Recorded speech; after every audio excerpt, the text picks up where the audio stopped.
예, 감사합니다. 씩씩해서 좋습니다.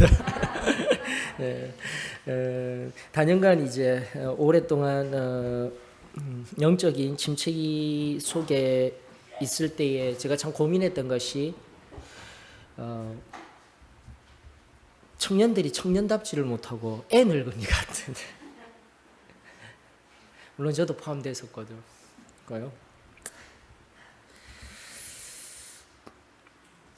그러나 이제는 하나님 주신 그 마음 가지고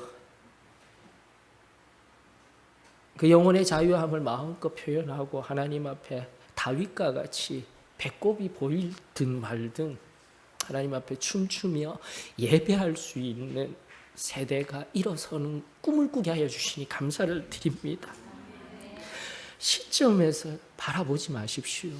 계속해서 강조합니다. 여러분들, 하나님께서 우리들에게 시간성 속에서 무슨 일을 행하시고 계시는지를 바라볼 때에 진정한 우리 신앙의 정체가 또 우리에게 얼마나 큰 은혜를 허락하여 주셨는지 하나님이 알게 하여 주실 줄로 저는 믿습니다. 우리 청년들 하나님 앞에 씩씩하게 찬양 올려드리는 것, 그뿐만이 아니라 씩씩하게 하나님의 일을 더욱더 열심히 할 수 있는 믿음의 군사들로 세워지는 은혜가 우리 교회 위에 이루어지기를 예수 그리스도의 이름으로 축원합니다. 자, 우리 계속해서 사무엘상 2장 살펴볼 수 있기를 원합니다. 사무엘상 2장 11절로부터 18절까지의 말씀입니다. 서로 교독하면서 하나님 앞에 올려드립니다. 사무엘상 2장 11절로부터 18절입니다. 엘가나는 라마의 자기 집으로 돌아가고 그 아이는 제사장 엘리 앞에서 여호와를 섬기니라.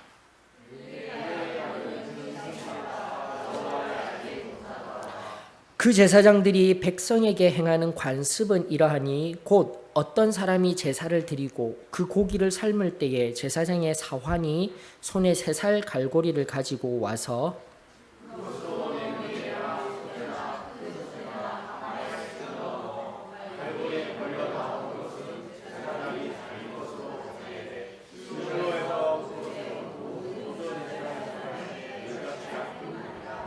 기름을 태우기 전에도 제사장의 사환이 와서 제사 드리는 사람에게 이르기를 제사장에게 구워드릴 고기를 내라. 그가 내게 삶은 고기를 원하지 아니하고 날 것을 원하신다 하다가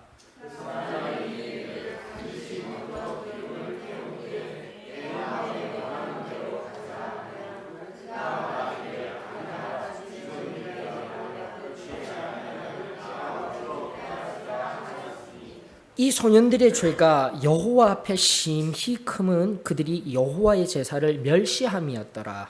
사무엘은 어렸을 때에 세마포 에봇을 입고 여호와 앞에서 섬겼더라. 아멘. 자, 오늘 본문 속의 12절 우리 한번 바라보게 되면 엘리의 아들들은 행실이 나빠라고 말씀하고 있습니다. 근데 여기 행실이 나빠라는 개역 개정역의 말씀이 예전 개역 한글역에 보게 되면 불량자라라고 이야기를 하고 있어요. 엘리의 아들들은 불량자라. 근데 그것이 원어적으로는 맞는 표현입니다. 즉 원어 이 12절에 행실이 나쁘다라는 원어는 빼네 벨리얄이라는 뜻이에요. 즉 벨리얄의 아들이라는 뜻입니다. 원어의 의미가 그렇다라는 것입니다. 근데 여러분들 아시다시피 벨리얄은 우리가 잘 알듯 그 가나안 근동 시대에 바알 신을 지칭하는 다른 말이고요. 또 벨리얄이라는 것이 그냥 뚝 떼어 신명사가 아니라 따로 관념명사로 나오게 되어지게 되면 관념 형용사로 나오게 되면 무가치하다라는 뜻이 되는 거예요. 즉 무가치한 아들들이 되어버리는 것이죠. 자, 이렇듯 이 엘리의 아들들은 하나님 앞에 무가치한 인생을 살아가는 아들들이었습니다. 그러나 엘리는 그 아들들을 하나님의 말씀으로 바르게 세울 사명이 있는 엘리는 오히려 그 아들들을 바르게 세우지 못하고 결국은 이제 계속되어지는 강해 속에서 하나님의 말씀 속에서 살펴지게 되겠지만은 온 가족이 한순간에 죽임을 당하는 어처구니 없는 자리에 들어가게 되더라는 것입니다. 그 이유는 간단합니다. 하나님 앞에 오늘 성령 강림절을 맞이하였듯이 하나님의 영으로 가득 채워진 인생이 아니라 생명으로 가득 채워진 인생이 아니라 삶 속에 거룩한 하나님의 정화의 불로 날마다 내 안에 원죄의 찢기들을 태워버리는 인생이 아니라 여호와 하나님을 알지 못하듯 살아가는 그 인생이 비단 이 아들들뿐만이 아니라 엘리의 삶에도 그리하였다라는 것이에요. 특별히 이 12절에 베네 벨리 야알이라는 말과 동일하게 같은 말로서 사용되어진 용어가 1장 16절에 등장하고 있습니다. 즉 한나가 자기 자신을 표현할 때 한 이야기죠. 즉 엘리가 14절에 보니까 이르되 내가 언제까지 취하여 있겠느냐 포도주를 끊으라 라고 1장입니다. 사무엘상 1장 14절에 그렇게 이야기를 하는데 16절에 당신의 요정을 악한 여자로 여기지 마옵소서라고 얘기하는 이 악한 여자라는 용어가 바로 바트 벨리 야알이에요. 비슷하죠? 베네 엘리 벨리 야알 바트 벨리 야알. 즉 이 용어는 바로 벨리 야알의 딸이라는 뜻입니다. 딸. 그렇습니다. 하나님을 몰랐던 그 엘리 제사장은 자신의 아들들이 벨리야알의 무가치한 아들들이다라는 것을 알지 못하고 나아가 하나님 앞에 간절히 다시 한 번 더 말씀드립니다. 그 입에 착고를 세우고 한 집안의 평화를 위하여서 온전히 하나님 앞에만 기도드리던 그 여인의 아름다운 영적인 모습을 바라보지 못하고 바로 16절과 14절을 살펴보게 되면 아마도 엘리가 그 여인에게 술 취한 것과 같이 여겨지며 바로 바트 벨리야알의 무가치한 딸이다라고 비난하는 어리석은 자리에 갈 수 있음을 우리는 눈여겨보아야 합니다. 첫 번째, 이로 말미암아 우리가 하나님 말씀을 통하여서 내 안에 새겨야 할 말씀은 내가 하나님의 말씀을 잘 안다 하여서 아무렇게나 비난하는 인생이 되어지게 되면 오늘도 우리가 관계성소의 거룩을 공부한 것과 같이 오직 성도에게 필요한 덕목은 겸손함과 친절함과 긍휼과 자비와 서로 사랑하며 서로 격려하는 것일진데 아무렇게나 내 입술이 공식적으로 비난하는 자리에 들어가 있으면 이 엘리와 같은 어리석은 자리에 들어갈 수 있음을 우리는 기억해야 합니다. 그러면서 하나님의 말씀을 통하여서 행여나 나 자신을 점검하며 하나님 앞에 진정한 벨리 야할 즉 자신의 자녀들이 자신의 식구들이 내가 알면서도 보지 아니하려는 내 사람들을 외면한 채 오히려 잘못된 판단과 분별 없음을 바라보고 있지는 아니한지 이 말씀 앞에 엘리를 바라보며 우리가 하나님 앞에 겸손히 나 자신을 올려드리며 나아갈 수 있기를 원합니다. 근데 중요한 것은 여기 엘리의 아들들인 홈리와 비느하스의 행동들이에요. 그렇다면 도대체 무엇이 잘못되었느냐? 무엇이 이토록 그들을 잘못되었다라고 하나님을 알지 못하며 또 17절에 보니까 여호와의 제사를 멸시함으로 말미암아 이 소년들의 죄가 여호와 앞에서 심히 크다라는 하나님 말씀의 확장을 받게 되는 것일까요? 이것을 바라보며 또다시 교훈을 얻을 수 있기를 원합니다.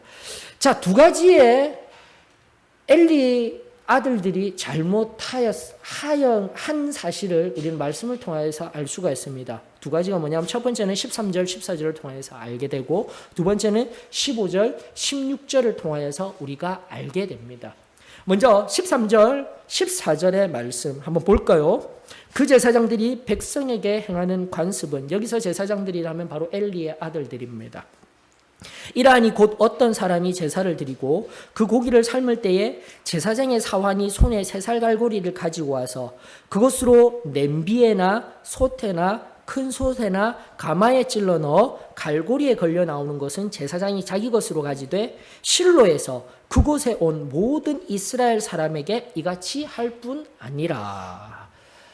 아주 상세하게 기록되어져 있습니다. 여러분들 이 14절을 통해서 중요한 사실은 뭐냐면 냄비, 즉 하나님 앞에 여기 일단은 고기에 관한 규례만 이야기를 하고 있기 때문에 레위기서를 잘 알고 있는 분들이라 할지라도 여러분들 고기와 관련된 제사, 4가지 제사 기억하고 있을 것입니다. 레위기 1장으로부터 7장까지에 있는 번제, 속죄제, 속건제, 화목제, 이 모든 것은 고기를 태워서 드리는 제사입니다. 근데 그것뿐만이 아니라 소제, 곡식과 관련된 제사, 이것도 이 속에 들어가 있음을 발견하셔야 돼요. 여러분들 고기만, 삶은 고기만 취한다고 하니까 고기만을 위한 제사라고 하는데 전혀 그렇지 않습니다.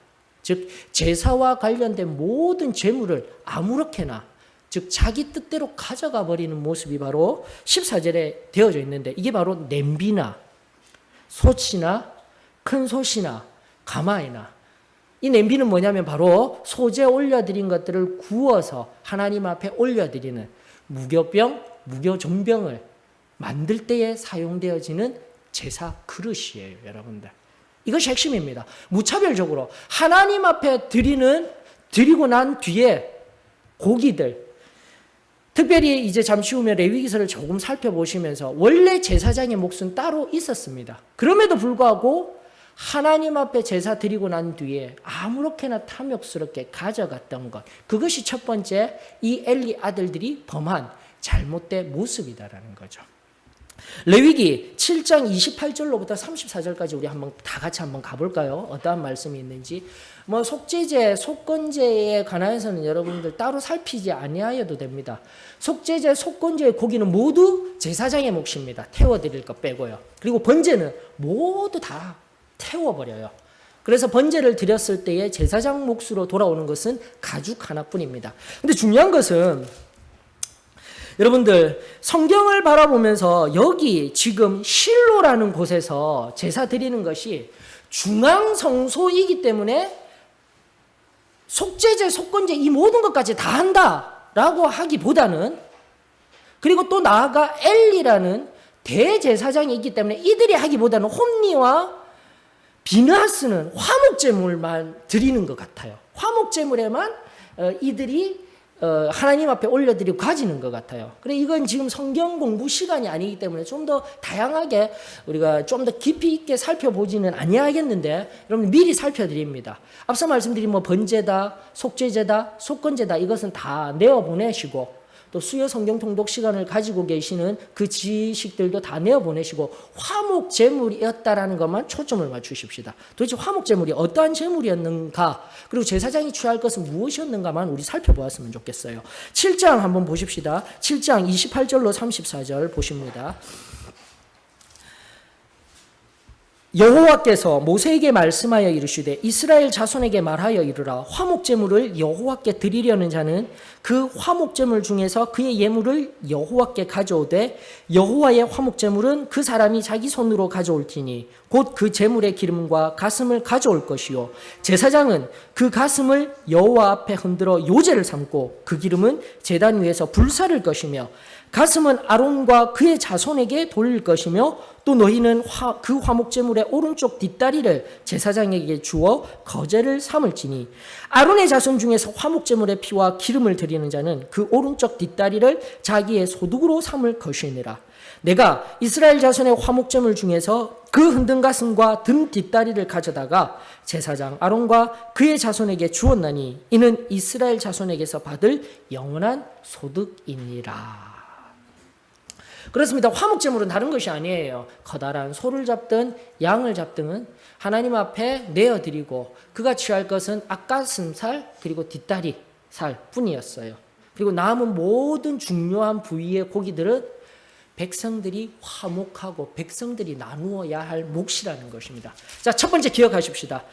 다시 사무엘상 본문으로 돌아가서 이 엘리의 아들들이 범한 첫 번째 잘못은 바로 탐욕의 죄악인 것입니다. 탐욕의 죄악. 여러분들 성직자가, 목사님이, 나아가 교회의 리더자들이 좀 더 범위를 확대되어지게 되면 이 시대에 세상을 이어주는 하나님과 사람을 이어주어야 할 제사장의 삶을 살아가야 할 우리 크리스천들은 결코 세상처럼 더 많은 것을 가지려고 하는 인생이 지혜로운 인생은 아닙니다. 때로는 반문을 하실 수가 있습니다. 더 많이 가져서 더 많이 하나님 앞에 사용될 수 있도록 만들어 드리면 되지 않겠습니까?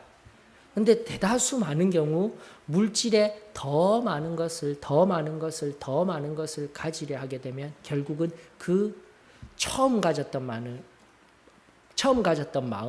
더 많이 가져서 하나님 앞에 더 많은 것을 내어 드린다라는 그 마음은 어느 순간 사라져 버리고 세상의 탐욕이라는 늪에서 어느 순간 정신을 차려서 깨어났을 때는 여러분들 깊은 늪에서 빠져나올 수 없는 허우적거리는 인생. 하나님의 말씀을 들어도 그리고 내 상태, 그 말씀 앞에 내 상태를 바라보아도 일어나올 수 없는 상태가 바로 엘리 아들들, 그 시대의 제사장의 모습이자 오늘날 어쩌면 우리 대다수 기독교인들의 모습이지 아니할까. 하나님 앞에 울어야 할 때인 줄로 압니다. 그러나 저는 우리 소망교회 성도님들 한 분 한 분이 하나님의 말씀을 알고 또 성령의 크고 놀라운 은혜를 깨달아 결코 더 많은 것을 가지려는 자가 아니라 빌립보서의 말씀과 같이 하나님 앞에 자족하며 부한 중에도 가난한 중에도 하나님이 나에게 주신 것에 감사하며 자족하는 인생들로 살아가는 귀한 한 사람 한 사람임을 저는 믿습니다. 그 은혜가 말씀을 통하여서 우리에게 내어주신 그 놀라운 은혜가 저와 여러분들 앞에 임하기를 원합니다. 다시 한 번 더 정리합니다. 엘리의 아들들은 첫 번째 하나님의 제사에서 자신이 가져야 하지 아니해야 할 재물을 가져갔습니다. 또한 성경은 더불어서 더 주시는 것은 소제 때 어떠한 제사 때 다 가져간다라는 거예요. 모든 것 다 가져갈 정도로 굉장히 탐욕스러운 인물이었다라는 것을 우리가 알 수 있습니다. 자, 그렇기 때문에 여호와를 알아야 합니다, 여러분들. 여호와를 알지 못하고 하나님의 말씀을 알지 못하면 바로 탐욕이라는 자리에로 탐욕의 사단의 덫에 걸릴 수 있음을 우리는 깨달아야 한다는 거예요. 하나님 말씀 살펴보십시다. 호세아 6장 3절의 말씀으로 한번 가보십시다.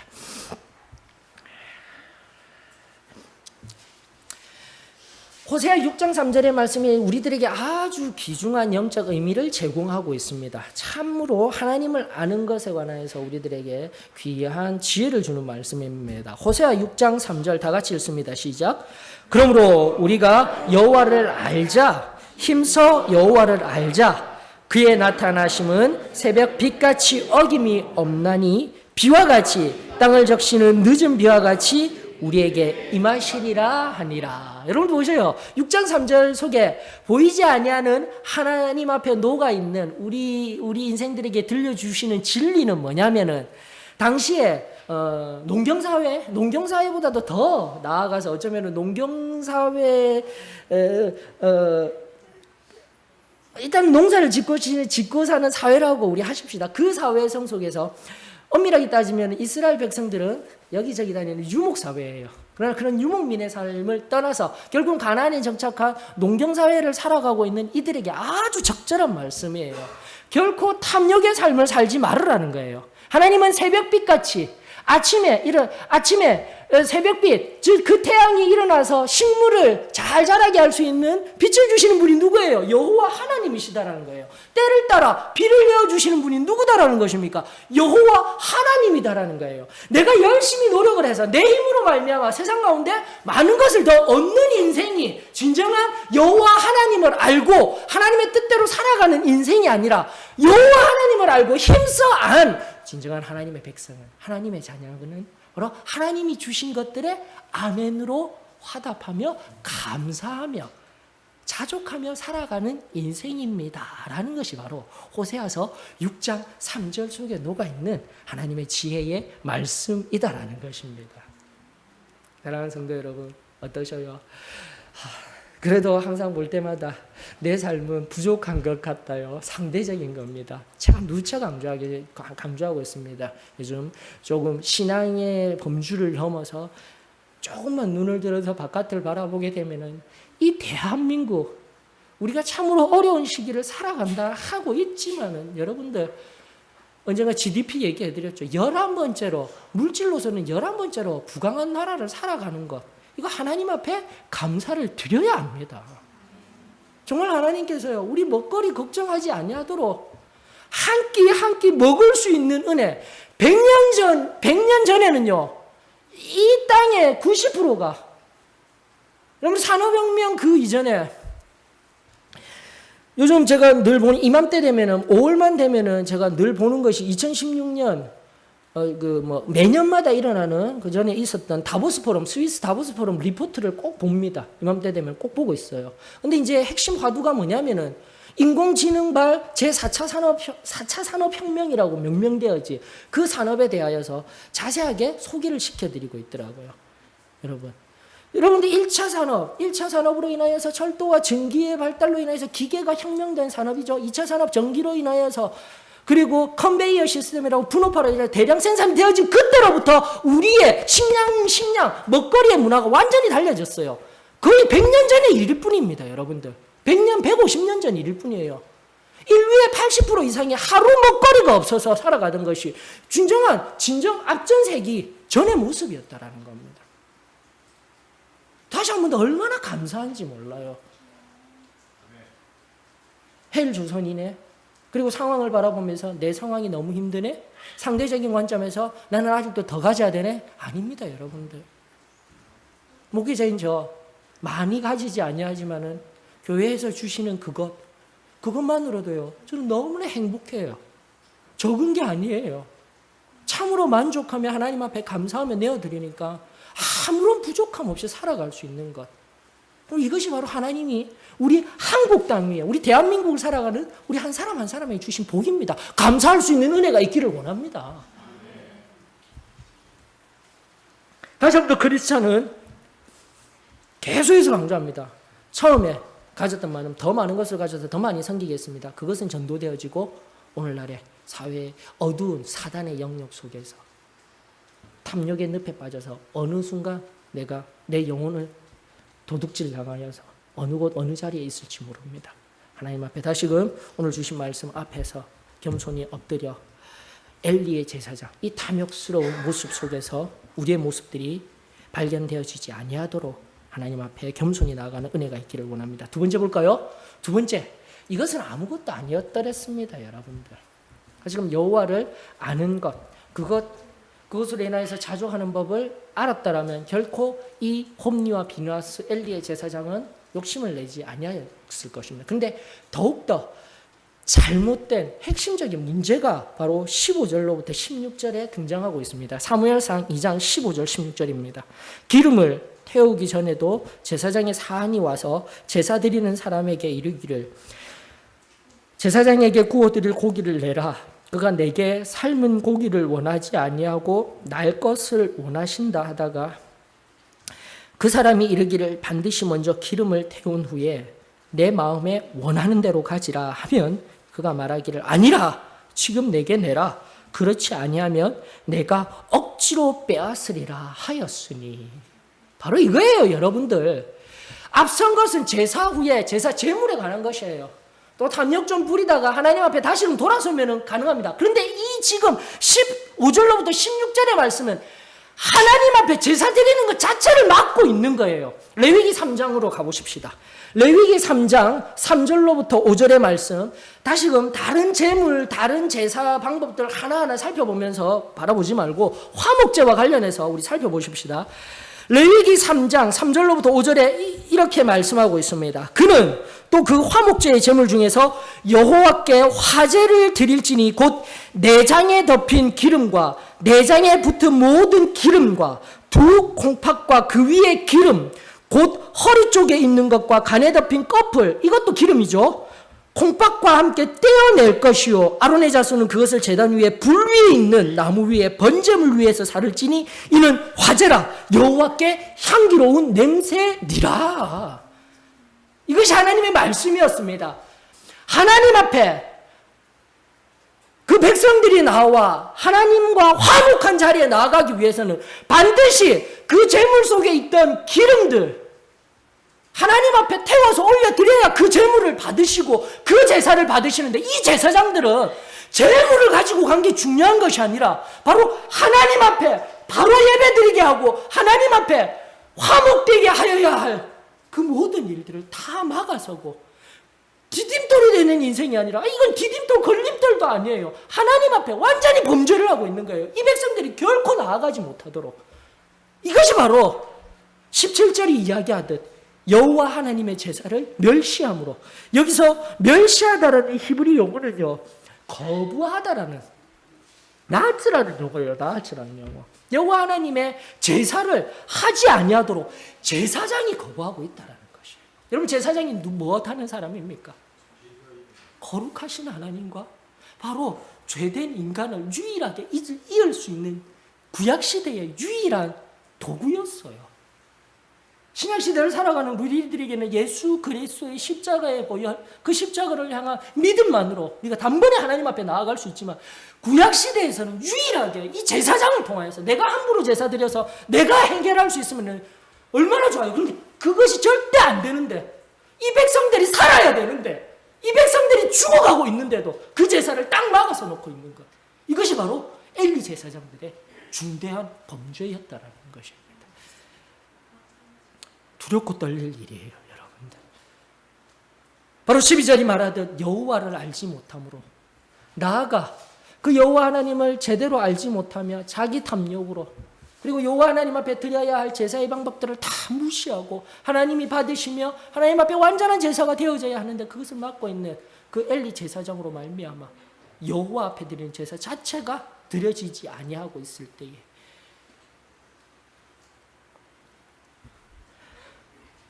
제사장으로 말미암아 아파하고 신음할 백성들, 그 시대의 아픔은 앞전 사사 시대의 아픔과 비견할 바 없는, 지금 이 본문 속에서 이름 없는 백성들이 하나님 앞에서 아파하는 그 아픔의 마음의 울림들이 부족한 종에게 와닿게 하여 주시니 감사를 드립니다. 그리고 오늘날 진정한 하나님의 진리를 깨달아 거룩한 하나님의 제사장 된 우리 한 사람 한 사람이 하나님 앞에 참으로 예배하는 삶을 살지 않는다라면 이 엘리의 제사장들, 이 엘리 아들들의 모습들과 결코 다를 바 없는 모습임을 우리 기억하며 삶 속에서 세상 사람들 앞에 제발 내 입의 거룩, 거짓말, 순전하게 타협하며 아무렇게나 하나님의 거룩을 상실한 채 살아가는 어리석은 인생이 되지 아니하도록 나 자신을 다시 한 번 더 뒤돌아보도록 하나님께서 우리들에게 강력하게 말씀하시는 하나님의 사랑의 음성입니다. 앞서 호세아 6장 3절을 우리가 살펴보았더랬습니다. 여호와 하나님을 알고 힘써 알므로 말미암아 우리는 자족할 수 있는 은혜, 하나님이 베풀어 주시는 그 모든 일들로 자족하는 은혜를 경험하였는데 거기서 멈추어서는 안 됩니다. 여러분들 구조가 6장 1, 2절 한번 볼까요? 일단 말씀을 먼저 보고 우리 살펴볼 수 있기를 원합니다. 호세아 6장 1절 2절입니다. 오라 우리가 여호와께로 돌아가자. 여호와께서 우리를 찢으셨으나 도로 낫게 하실 것이요 우리를 치셨으나 사며 주실 것임이라. 여호와께서 이틀 후에 우리를 살리시며 셋째 날에 우리를 일으키시리니 우리가 그의 앞에서 살리라. 그러므로예요. 그러므로 다음에 나오는 하나님의 말씀은요, 문맥적으로 바라볼 때 원인과 이유 때문에 나온 겁니다. 그러므로라는 접속사는 원인과 이유의 접속사예요. 그렇기 때문에 먼저 선행되어져야 할 것은 하나님을 알아야 되는 거예요. 그리고 두 번째가 뭡니까? 여호와 하나님께로 돌아가는 거예요.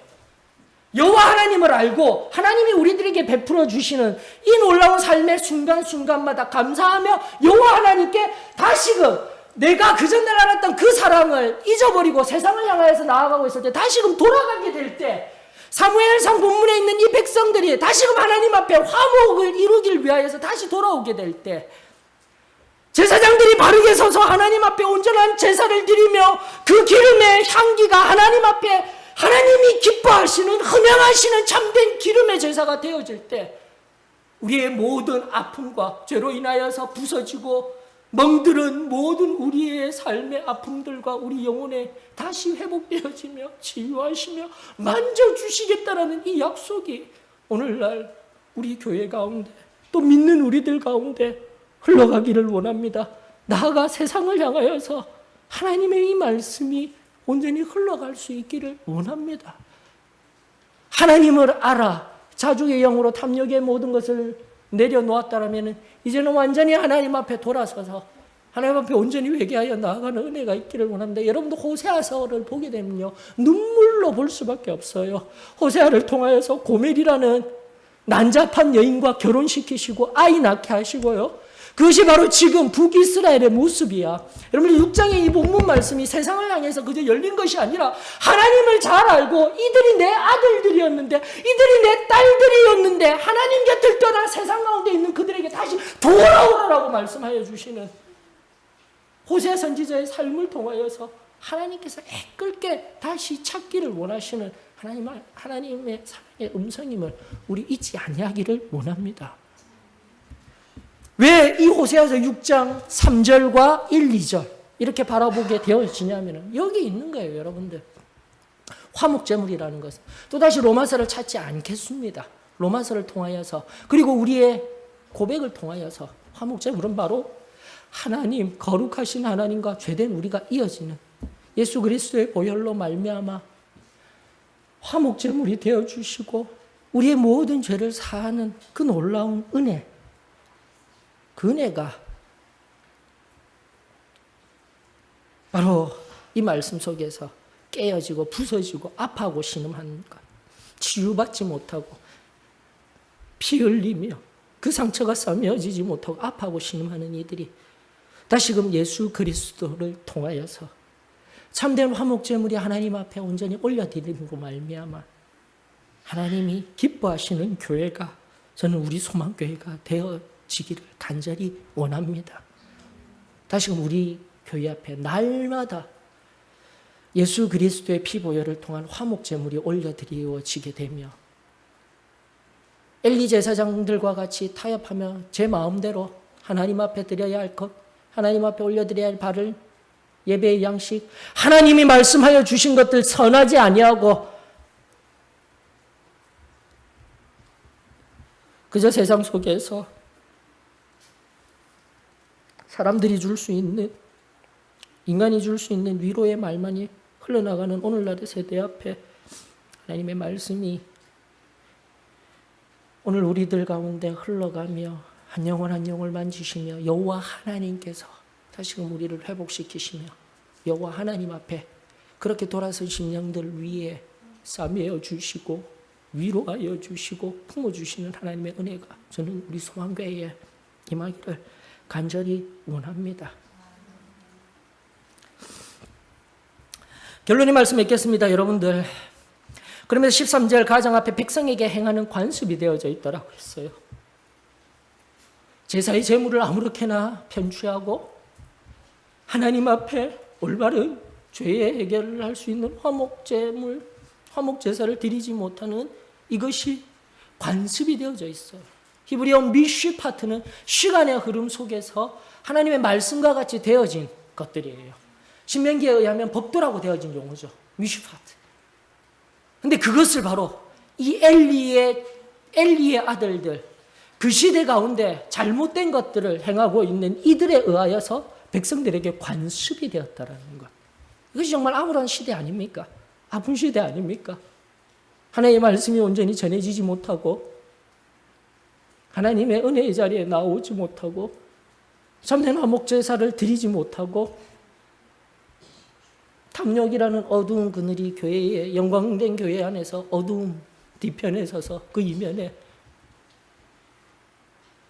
머물러 있는 이 현실 앞에 사랑하는 성도 여러분, 우리 교회를 넘어 다시 한 번 더 시대를 바라보며 아파하며 저는 하나님께 중보하는 인생들, 예수 그리스도가 2000년 전 우리 가운데 참된 화목제물이 되어주셨다면 저는 우리 소망교회 성도들, 귀한 한 교회 된 한 사람 한 사람들이 이제는 어린아이의 신앙에서 장년의 신앙이 되어 성숙한 신앙이 되어 알을 깨고 나오듯 독수리가 비상하듯 그렇게 하나님 앞에 우리만의 신앙으로 끝나는 것이 아니라 이 삼각지와 사회와 세상 열방을 향하여서 이 귀한 승리의 신앙을 붙들고 나아가는 은혜가 저는 우리 소망교회에 이루어지기를 축원합니다. 우리가 화목제물이 되어져야 합니다. 우리가 하나님 앞에 더욱더 낮은 겸손함과 자기 희생과 온전한 예수 그리스도의 사랑으로 섬길 때 참된 화목제물이 되어질 것이며 하나님이 기뻐하시는 크고 놀라운 일이 바로 그 희생과 사랑을 통하여서 이루어지게 됨을 저는 믿습니다. 그러므로 왜곡되어진 백성들에게, 하나님의 자녀들에게 그냥 예배만 오시고 한 번에 예배 됩니다. 그리고 예배 아침 일찍 드리고 일부 예배 6시 드리는 7시에 드리는 예배 드리고 산으로 바다로 놀러 가세요. 하나하나 예배의 영역뿐만이 아니라 타협되어진 이 시대에 우리의 영적인 신앙의 모습 속에서 다시금 우리가 하나님을 꼭 부여잡으며 하나님 앞에 하나님이 기뻐하는 진정한 미슈파트, 하나님의 말씀에 의한 우리 소망교회의 관습들이 세워지기를 예수 그리스도의 이름으로 축원합니다. 성경 속에 보게 되면, 오늘 본문 속에 보게 되면 또 다른 관습이 보입니다. 즉 하나님의 말씀이 시간이 흘러가면서 그 공동체의 습관이 되어지고 당연한 전통이 되어진 것이 하나 보여요. 바로 사무엘을 통하여서 보이게 됩니다. 여러분들, 사무엘 11절에 사무엘이 등장하고요, 마지막 18절에 사무엘이 등장합니다. 11절에 사무엘은요,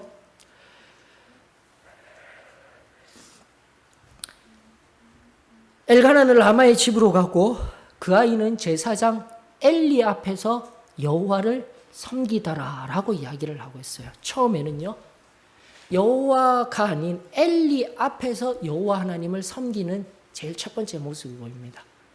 그러나 시간이 흘러가면서요, 시간의 흐름 속에서 하나님의 말씀 18절은 다르게 이야기를 하고 있어요. 우리 다 같이 한번 읽어볼까요? 18절 사무엘은 시작. 사무엘은 어렸을 때에 세마포 에봇을 입고 여호와 앞에서 섬겼더라. 바로 이것이 바로 하나님이 기뻐하시는 새로운 관습이 사무엘을 통하여서 일어나게 된 거예요. 시간이 흘러가면서 엘리라는 제사장 앞에서 엘리를 통하여서 그 어린 사무엘이 처음에는 사람의 손에 의하여서, 사람의 관습에 의하여서 하나님을 섬기던 것들이 이제는 이 사무엘이 하나님 앞에서 하나님을 섬기는 자로서 관습이 변화되어지고 하나님이 기뻐하시며 하나님이 진정으로 원하시는 모습으로 하나하나씩 나가는 것을 이 아이 사무엘을 통하여서 이제 변화될 사무엘상을 통하여서 이 사무엘을 통하여서 변화될 하나님의 크고 놀라운 일을 우리는 살펴볼 수 있게 되더라는 것입니다. 여러분들, 오늘 우리 교회의 관습, 우리 교회의 미슈파트, 그리고 여러분 가정 가운데 미슈파트, 또 개인의 삶의 습관들, 습관이라는 용어로도 미슈파트가 사용될 수 있어요. 어떠셔요? 엘리의 아들들의 관습대로 살아갑니까? 아니면 이 아이 사무엘과 같이 처음에는 비빌 언덕도 있어야 합니다. 이 말씀을 묵상하면서 제가 얼마나 감사했는지 몰라요. 지금도 하나님 앞에 말씀을 전하고 하나님 앞에 온전히 바로 서기를 몸부림을 치면서 나아가고 있는 저 자신이 여호와 앞에 서기를 몸부림치는 것, 하나님 앞에 감사를 드립니다. 자, 그런데 그 전날에는요, 저 아무것도 몰랐어요. 날카로운 사람이었고요. 옳고 그런 거 있으면 좀 뒤로 놔뒀다가 좀 이렇게 보듬어서 얘기할 줄도 모르고요. 아무렇게나 찔러서 아프게 하였고요. 근데 엘리 우리 같은 믿음의 신앙의 목사님, 장로님들, 그리고 나아가 어머님, 아버님들이 계셨기에 지금 내 모습이 가능한 거예요, 여러분들. 그러나 이제는요, 하나님의 종으로서 진짜 하나님 앞에서 하나님의 음성과 하나님의 뜻을 살피기 위하여서 내 온 마음과 온 정성을 드리고 싶어요. 그 전날에는 그분들이 나를 붙들어 주시고 또 내가 의지도 하려고 하는 그런 마음들이 있었지만 이제는 하나님께서 그거 다 내려놓게 하시고 힘든 일이 있습니까? 하나님 앞에 엎드려 기도하게 하여 주시니 감사를 드립니다. 지혜가 필요합니까? 하나님 말씀을 바라보고 하나님 말씀 속에서 답을 찾도록 인도하여 주시는 하나님의 은혜 이 시간 감사를 드립니다. 이것은 긍정적으로 변화된 거예요. 저 개인의 관습, 개인의 습관이 하나님 앞에 그렇게 변했어요. 그러나 여러분 신앙생활을 할 때에 다시금 여호와 하나님 앞이 아니라 하나님의 눈앞에 선 신앙이 아니라 사람들의 눈, 때로는 성도로서는 목사님의 눈, 장로님의 눈, 교회에 영향력 있는 사람들의 눈앞에서 신앙생활을 하려고 하는 내 안의 부끄러운 모습들 하나님 앞에서 내려놓으며 우리 하나님 앞에서 다시금 하나님의 눈앞에서 하나님 앞에서 다시금 정결한 심령으로 거룩한 심령으로 일어나는 은혜, 여러분들의 새로운 습관과 간습들이 되어지기를 원합니다. 다시금 여러분들이 사무엘이 되어지기를 원합니다. 말씀을 바라보며 하나님의 말씀 앞에 하나님의 그 거룩한 임재 앞에 여러분들 날마다 엎드려 하나님 앞에 기도하기만 하면 하나님의 임재가 경험되어지지 않습니까? 이 임재가 경험되어져야 돼요. 그것이 하나님의 자녀의 삶의 놀라운 은혜예요. 이게 없으면 우리는요, 이 시대에 사도의 신앙교회 이름으로, 거룩의 이름으로, 성결의 이름으로 나아가는 것, 우리의 걸음은 헛것입니다, 여러분들. 다시 한 번 더 이 하나님께서 우리에게 주시는 이 은혜의 깊은 자리 위에 성령 하나님께서 오늘 나를 만져주시며 내 삶의 관습이 바뀌어지기를 원합니다. 우리 가정의 관습이 바뀌어지기를 원합니다. 우리 삶의 관습이 바뀌어지기를 원합니다. 여호와 하나님 앞에서 다른 무엇도 아닌 그분 앞에서 그분의 눈앞에 서기를 원합니다. 이 고백이 저와 여러분들 가운데 있기를 원합니다. 그럼 하나님 앞에 엎드려 나아갈 때에 하늘로부터 임하는 놀라운 은혜, 감히 말로 형용할 수 없는 그 놀라운 은혜가 우리의 지금 이 순간 우리 영혼 가운데 가득히 부어질 줄로 저는 믿습니다.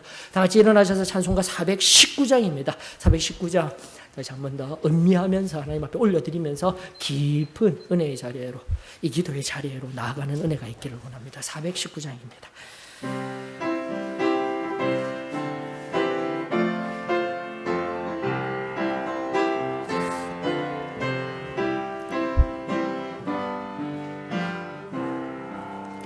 주 날개미 내가 평안히 쉬네 밤 깊고 비바람 불어쳐도 아버지께서 날 지켜주시니 거기서 편안히 쉬리로다. 주 날개미 평안하다. 그 사랑 그늘 짠위뇨. 주 날개미 내 쉬는 영혼 영원히 거기서 살리. 주 날개미 나의 피난처 되니 거기서 쉬기를 원하노라. 세상이 나를 위로치 못하나 거기서 평화를 누리리라. 주 날개미 평안하다. 그 사랑 그늘 장위요.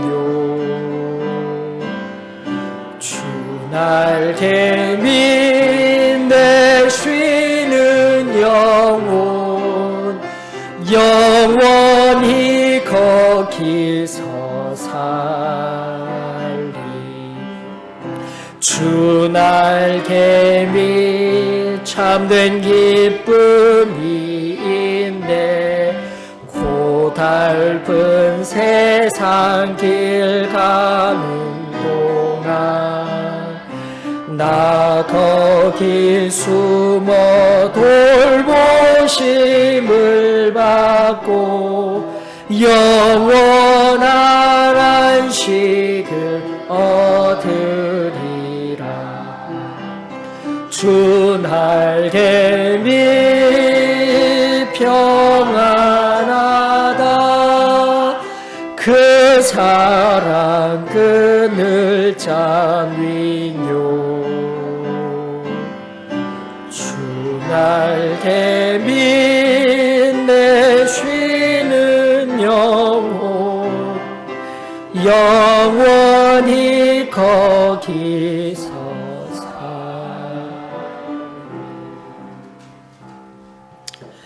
하나님 은혜를 감사를 드립니다. 오늘 이 시간 또다시 우리 주님의 존전 앞에 겸손히 무릎 꿇으며 무엇보다도 주의 날을 귀히 여길 줄 아는 결코 하나님의 제사를 멸시치 아니하시며 하나님 앞에 신령과 진정으로 예배드리기를 원하는 여기에 모인 무릎 꿇은 한 사람 한 사람 성령 하나님 기억하여 주시옵시며 찾아오셔서 우리의 마음을 어루만져 주시옵시고 다시 한 번 더 내 삶에 내 신앙의 습관들 내 삶의 관습들 잘못되어진 것이 있다면 오늘 하나님께서 깨달아 알게 하여 주시옵소서. 그리하여 진정 여호와 하나님 앞에 설 수 있는 귀한 믿음으로 나아갈 수 있는 기도할 수 있는 은혜가 오늘 이 시간 이루어지기를 축원하오며 사랑 많으신 예수님의 이름으로 기도합니다.